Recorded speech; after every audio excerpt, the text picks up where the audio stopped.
procurador Dr. César Dario Mariano da Silva participou como especialista convidado da CPI das Fake News da Assembleia Legislativa de São Paulo.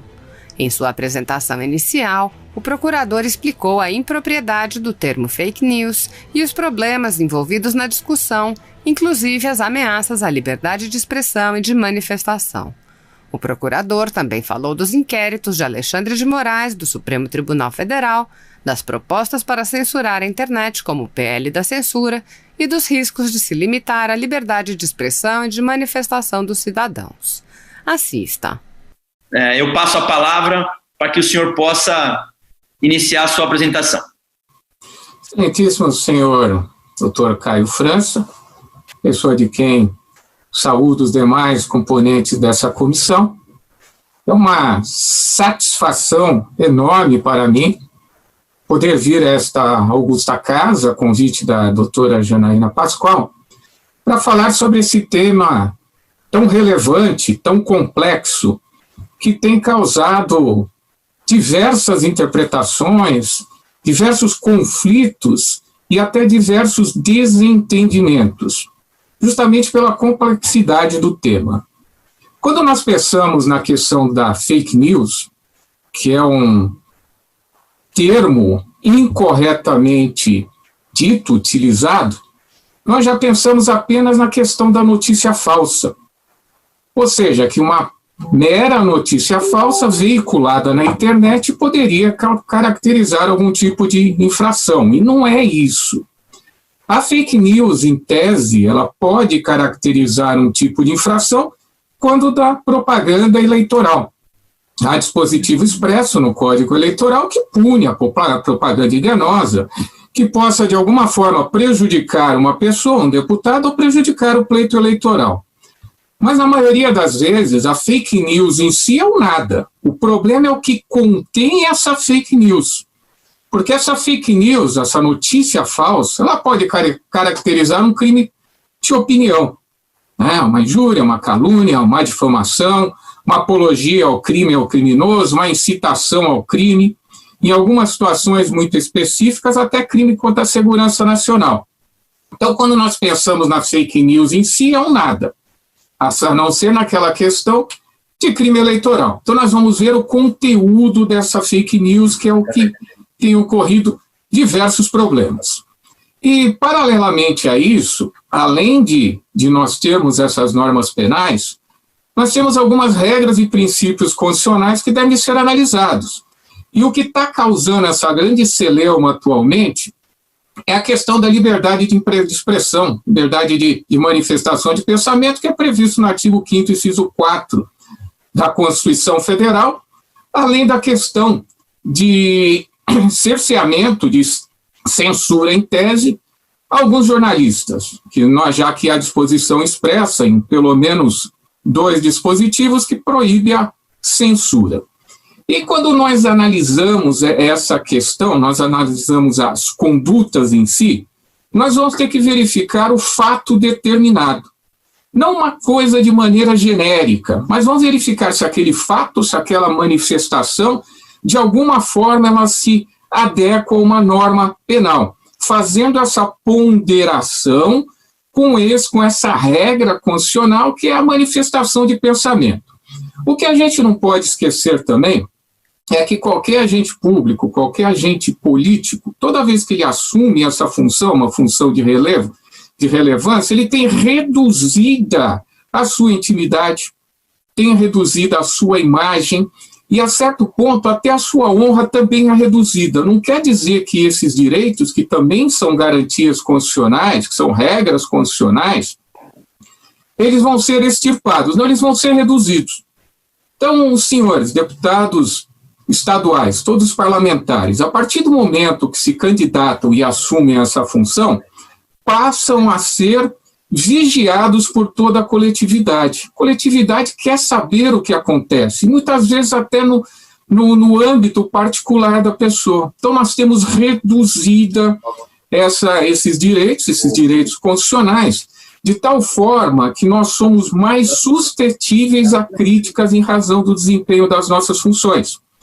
Então, muitas vezes, nós somos alvos de críticas em razão do que fizemos.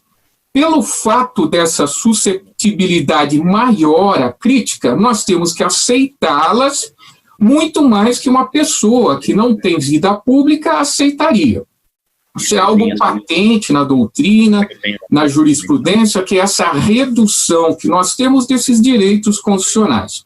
Óbvio que sempre vai remanescer a parcela da intimidade, a parcela da nossa vida privada que não interessa ao público em geral.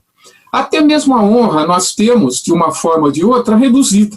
Porque nós somos mais suscetíveis a brincadeiras, a charges, que para uma pessoa comum, isso daí poderia levar a um crime contra a honra. Então, essa dicotomia existente, esse conflito entre essas regras constitucionais, seja a liberdade de expressão e pensamento e a prática de crime, possui uma linha muito tênue.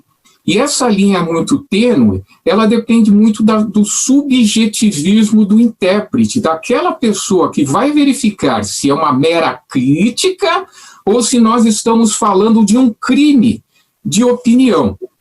E esse subjetivismo, ele acaba sendo um pouquinho mais complicado, porque eu costumo dizer que a nossa vida, o nosso ser, é forjado pela ideologia.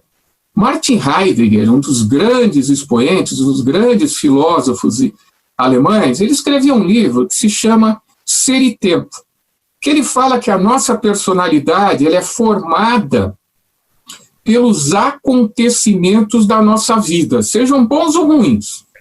O que nós fizemos, o que nós aprendemos, episódios marcantes, episódios bons, episódios ruins. Então, quando nós formos analisar uma norma, a nossa ideologia vai marcar essa interpretação. Isso quero dizer o seguinte, há pessoas que têm uma visão muito mais conservadora do mundo e outras pessoas têm uma visão muito mais progressista do mundo. Então, determinada frase para uma pessoa pode ter uma conotação muito mais grave do que para outra. Normalmente, as pessoas mais conservadoras, elas têm uma visão do direito de uma maneira mais conservadora também. Então, quer uma punição mais severa, que as leis sejam mais graves, há uma certa preponderância no direito coletivo sobre o direito individual. As pessoas mais progressistas, vejam que isso é a regra, nem sempre acontece. Elas são pessoas mais liberais no que diz respeito ao direito. Então, elas já veem uma preponderância do direito individual sobre o direito coletivo. E por que eu estou fazendo toda essa interpretação, que parece ser uma interpretação muito complicada? Porque para nós verificarmos se essas manifestações que estão dadas na mídia social são ou não crime, nós vamos ter que partir desses pressupostos. Vamos ter que verificar essa linha tênue que existe entre a liberdade de expressão e a prática de delito. O que eu tenho visto, e eu pude verificar na decisão, essa recente decisão do ministro Alexandre de Moraes, é que, em tese, há algumas expressões ali que, em tese, poderiam configurar crime contra a honra. Né? E por que eu falo dessa linha tênue? Porque qualquer direito, por mais importante que seja, não é um direito absoluto. A liberdade de expressão não é um direito absoluto. Nós podemos criticar, óbvio que todo mundo tem direito à crítica, todo mundo tem direito a uma narrativa, todo mundo tem direito a um desabafo, desde que não ultrapasse essa linha tênue que separa a liberdade de expressão de pensamento da prática de crime. Vou dar um exemplo muito simples. Temos uma determinada decisão do Supremo Tribunal Federal, que eu a critiquei, que proibiu o ingresso de pessoas da polícia nos morros cariocas.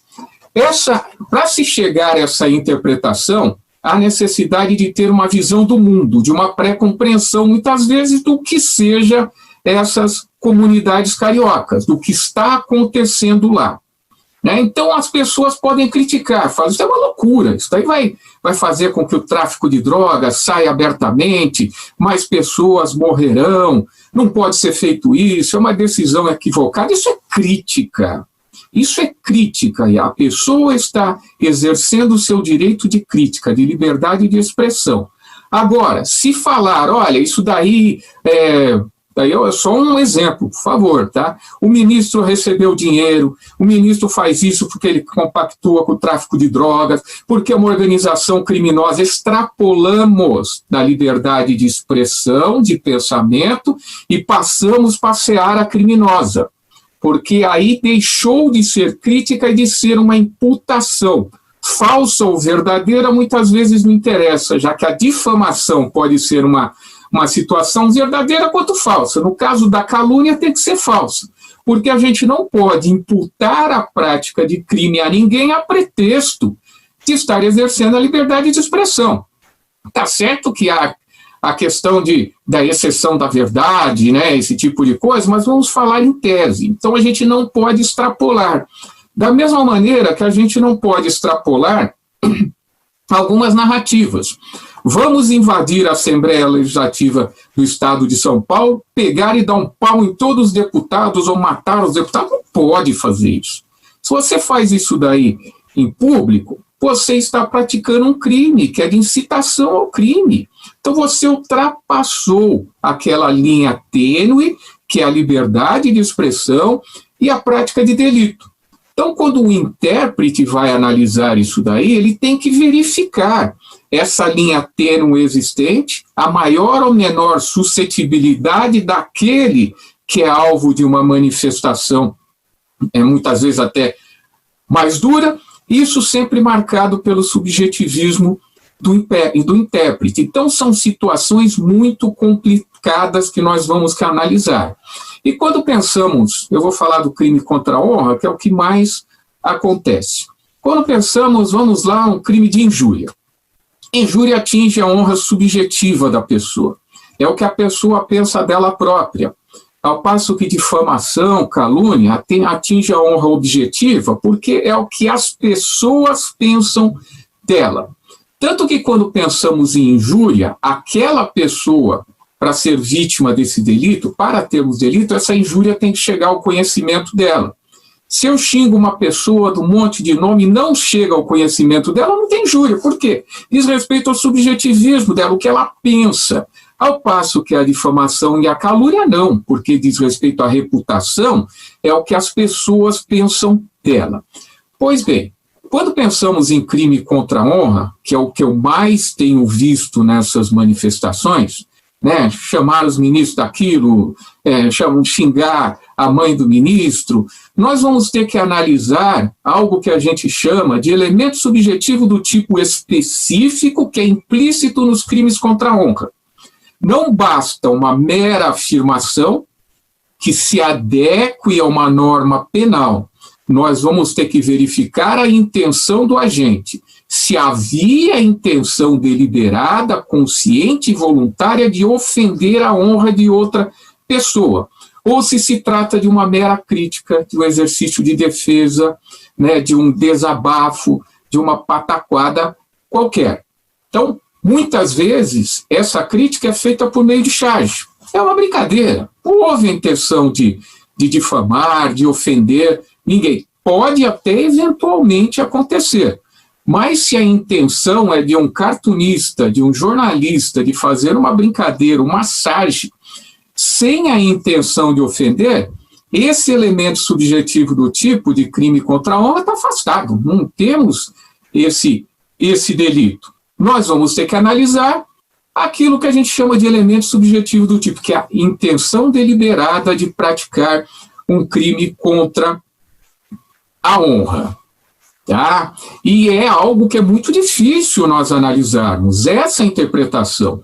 Não se esqueçam, principalmente, que crimes contra a honra, seja injúria, difamação, ou seja calúnia, são crimes de pequeno potencial ofensivo, principalmente a injúria, que é o que mais acontece. É um crime pequeno, cabe transação penal, na segunda vez suspensão condicional do processo. Então são crimes muito leves, muito embora sejam crimes, são de pequeníssimo potencial ofensivo que cabe transação penal e são do juizado especial. Outra coisa que a gente tem que pensar também, que esses crimes, eles dependem de representação, quando são praticados contra funcionário público, podem até ser movidos pela ação, a queixa, crime pelo funcionário público se ele abrir mão da representação, só que há um prazo para isso. O prazo é de 6 meses. Ultrapassado esses prazos de 6 meses, a partir do momento em que a pessoa sabe quem é a autoria, extingue a punibilidade. E muitos desses fatos que estão sendo veiculados como fatos criminosos já aconteceram há 1 ano e meio.